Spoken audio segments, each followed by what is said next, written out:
Bonjour à tous, donc on se retrouve pour cette deuxième partie sur le chapitre 15 des transferts macroscopiques d'énergie. Donc on a vu dans la première partie les différents modes de transfert thermique, conduction, convection et rayonnement, et on a défini un petit peu ce que c'était qu'un flux thermique et une résistance thermique, pour pouvoir un petit peu caractériser les capacités qu'ont chaque matériau à transférer plus ou moins de l'énergie thermique. Maintenant, il est intéressant, dans une étude énergétique, de faire ce qu'on appelle un bilan d'énergie. Alors, rien d'extrêmement compliqué. Un bilan d'énergie, c'est définir déjà le système macroscopique qu'on étudie, un peu comme en mécanique, hein, finalement. Vous allez voir que la thermodynamique, qui est le domaine là qu'on touche un petit peu du bout des doigts, finalement, on définit aussi un système macroscopique qu'on étudie. Ensuite, une fois qu'on a fait ça, on repère tous les modes de transfert d'énergie, donc entre ce système et l'extérieur de ce système, et on leur affecte un signe à ces modes de transfert. Donc on leur affecte un signe positif si le système y reçoit de l'énergie, et négatif s'il en cède au milieu, ce qui paraît plutôt logique, là il n'y a rien de bien compliqué. On va le faire concrètement sur un exemple, et l'exemple d'un chauffage électrique. Donc sur le chauffage électrique, donc notre système qui constitue le chauffage électrique, voilà, qu'on place ici, il va recevoir de l'énergie électrique. Donc là, elle est comptée positivement puisque j'apporte de l'énergie à mon système. Et votre chauffage, lui, va fournir de l'énergie à la pièce extérieure. Et donc elle est comptée négativement. Puisque là, cette fois-ci, le système cède de l'énergie à l'extérieur. Voilà, j'ai pris l'exemple le plus simple, hein, après on verra dans les exercices, mais le principe est toujours le même. Voilà pour cette petite partie sur le bilan énergétique. Alors maintenant, on va parler un petit peu, même si on est sur des transferts macroscopiques d'énergie, il va falloir que vous compreniez que finalement, ces transferts macroscopiques viennent finalement de contributions microscopiques.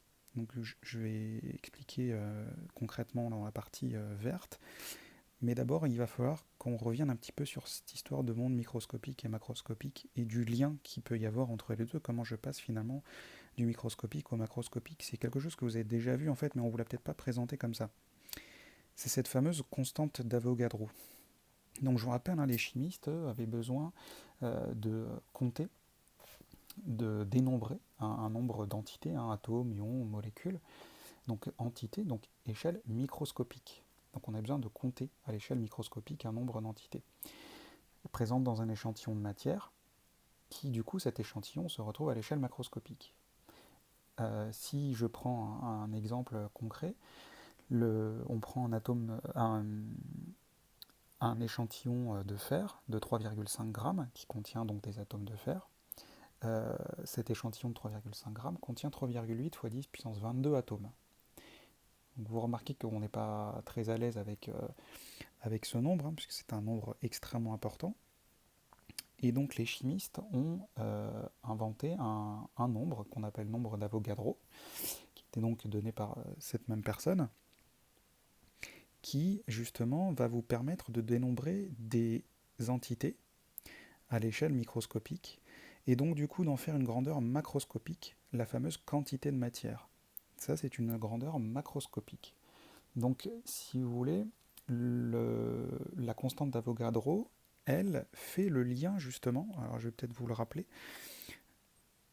donc c'est le nombre d'entités, la quantité de matière, sur le fameux nombre d'Avogadro.